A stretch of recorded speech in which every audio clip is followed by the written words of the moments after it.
David brought up Micah needing to go with his Chicago Bears, and what I'll say is, the Bears need all the help they can get. I mean, they don't have a quarterback, so to speak, not yet. Quarterback's out there painting his nails and crying and wearing his socks wearing his socks wrong and just being just awful. Like just being not being a franchise quarterback. It's crazy. It says, remember when it's the Cowboys and the resigns for kickoff. Yeah, probably. So we have Jayden Daniels and we have Caleb Williams going in the same draft. Who was going to be number one? I think it was fair to say that Caleb was always going to be the number one pick. There was a little bit of noise there for a minute with Jayden Daniels, if he should have been the pick coming. So now we're in year 2. We've seen enough tape of both of them. Mm-hmm. Who to you has more to prove this season? Caleb Williams after a shaky rookie season, or Jayden Daniels avoiding a sophomore slump after having basically the greatest rookie quarterback season we've ever seen? So you're asking who's under more pressure? Yeah. Like who's under more pressure to kind of? Is that the right way to ask it? Jayden Daniels is under more pressure, and I would say that Jayden Daniels is. I don't know if there are many quarterbacks in the NFL under more pressure than Jayden Daniels. I don't think. You look at what Caleb Williams. I think the reason why we look at Caleb Williams' rookie season the way that we do is because they lost all those games in a row that they did. But if you think about all those games they lost in a row, they lost on like the last play of the game or something like that. Mm-hmm. Like there was a stretch there where they were they won 8 games last year, or they won 4 games last year. Yeah. They could have easily been an 8 to 10 win team just last season with how Caleb Williams played. I think Caleb Williams will be better this year. I think the Bears have done a good job of surrounding Caleb Williams with talent and, infrastructure to support him. This is the first time, I would say, in a very long time. I can't think of an exact year, but it's been a really long time since you look at the Chicago Bears and there's a guy on the offense side of the ball calling the plays from the sideline who has an offensive background with a young guy, right? They gave Justin Fields Matt Nagy. They gave Mitch Trubisky. I don't even know who they gave Mitch Trubisky. I think he also had Matt Nagy, actually. Mm-hmm. It wasn't good. You got a guy in Caleb Williams now working with an offensive guy, and I think that bodes well for Caleb Williams. But also, too, I remember the Bears have been one of the worst teams in the NFL the past couple seasons. So all we're looking for Caleb Williams to do really is do exactly what he did last season, but this time with a little bit more talent and it equate to more wins. That's all you need. Just improve the win total. Jayden Daniels, as you have said since the season was over last year, gave us the greatest rookie season of all time. Went to the NFC Championship game with a Commanders team who haven't been in that game in a very, very, very long time. Won them their first playoff game in 16 years.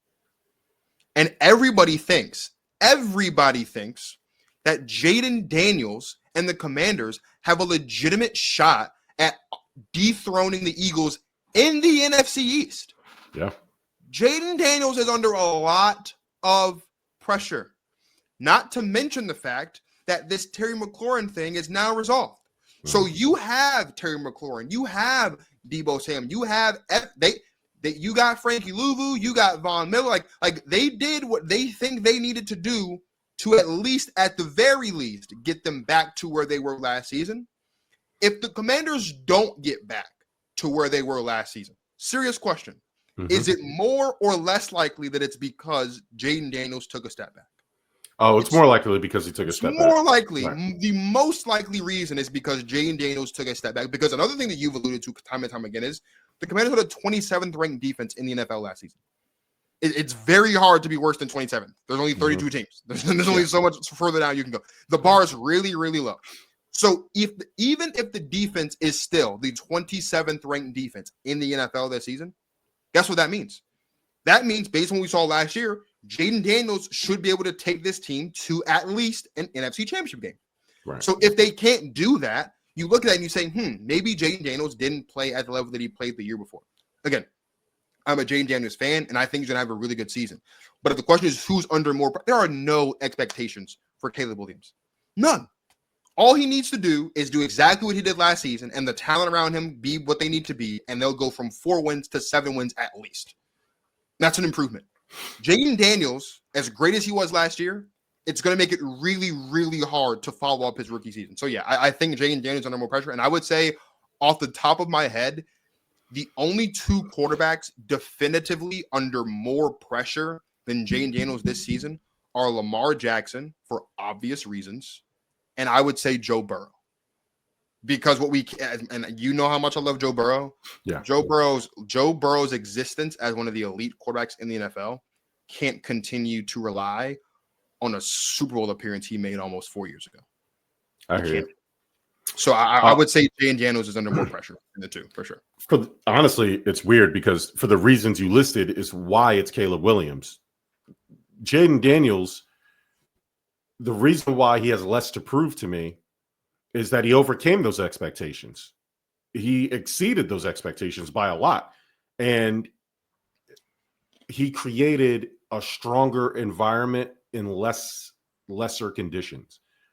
The Bears did everything they could to make Caleb Williams' rookie season a success. They brought in elite pass catchers. They do have to work on the offensive line, but they brought in skill players, DeAndre Swift and all of them. Like they brought in offensive linemen, they just didn't work. So then now they're doing it again. Like it's just, it is what it is. But the fact that people need to remember, the fact that it didn't work out doesn't mean that they didn't try to do it. So Caleb Williams had a better team around him, and the results were the results. And so to me, because Jayden Daniels was so exceptionally high, it's a natural assumption he's going to take a step back. Like that's an unnatural expectation and an unfair expectation of him. Caleb Williams was drafted number 1. He was viewed as the savior. They were throwing words around like generational and perfect situation. Like and he fell way short of that. Again, we can give all the reasons, but one of those reasons is he just wasn't good. Like, yes, there was a lot of things happening in terms of, do we trust this coach? Is Eberflus the guy? Offensive line's made of Swiss cheese. I hear you, but also Caleb Williams just wasn't good. So, Caleb Williams' numbers weren't that far off from Jayden Daniels' numbers. But I think the reason why we get tied up, they lost so much. But again, I can't trust those numbers because that's garbage. Like we have a bunch of Matt Ryan and Matt Stafford Detroit Lions gaudy numbers because they're for real.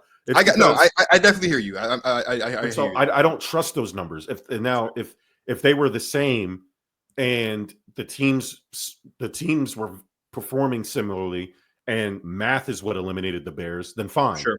Like, you know what I mean? Then if it's just a matter of math kept them out the playoffs because they're in a loaded division or a game or two didn't go. That's fair. None of it went well. None of it. So they were a 4-win team. So I don't want to hear that. Like his numbers. I hear that. That's fair. That's fair. And I'm not talking about you. I'm just saying. But people say that. Like people like to bring that up, and I'm like, okay, but there's context. Anybody can look at the box score. That doesn't tell you the story. There's plenty of instances where we look at somebody and say, hey, his numbers Blake Bortles' numbers look pretty good. Like it's just, but we all like you got to watch the games too, y'all. I don't know what to tell you. Like you got to watch them. So anyway, for that reason again, and then there's also the off the field of you were the number 1 overall pick. You skipped the combine, didn't we? You were on the show with me when all that stuff happened, and I said he better be careful because when you do stuff like that, and listen, I'm of a different generation, so some of the like other stuff he does, I don't vibe with. I don't understand. It doesn't like I look at it. I'm like, you have to earn your weirdness, right? In the eyes of many people. Like Dennis Rodman is allowed to marry himself because he's won a shit ton of titles with the Chicago Bulls. Like before you start doing all this stuff that is out of the norm, that's fine. However, be prepared for the 1,000 arrows when you don't perform well. Like people are going to start picking at that stuff matters. So like, and maybe for a newer generation, a lot of the Gen Z kids, they're like, who cares if he paints his nails? Who does this? Well, it matters because he sucks at football and he's drafted number 1 and he's physically at the combine, actively not doing the combine, but then dapping up the groundskeepers after the fact, like he won, like, you know what I mean? Like he's winning a trip to Disney. Like, when your actions aren't supported by what you do on the field, people are going to nitpick at that type of stuff. And That's so fair. I can't get mad which at is that. why we're talking about like dumb shit, like his socks. Like I'm telling you, it's all of it. It doesn't in a vacuum. It doesn't mean anything, but it all does actually when you're not meeting expectations. So for that reason, for me, he 100% has more to prove. Again, Jayden Daniels took a lesser team farther in the playoffs, and the Bears were terrible. And listen, he has talent. Again, this is a Kyle Pitts situation. He has talent. That doesn't mean he's good. Like there's plenty of talented people in the world that aren't just good at their job. So he has to get it together because I'll tell you what, Tyson Bagent, not terrible. Like I look at this kid. I mean, he looked if we're going to sit there and talk about talent removed, Tyson Bagent didn't look better than Caleb Williams in a lot of those games, especially towards the end of that season when Tyson was playing and getting the reps, and he looked good this preseason again. So I'm riding with that. That's fair. Let's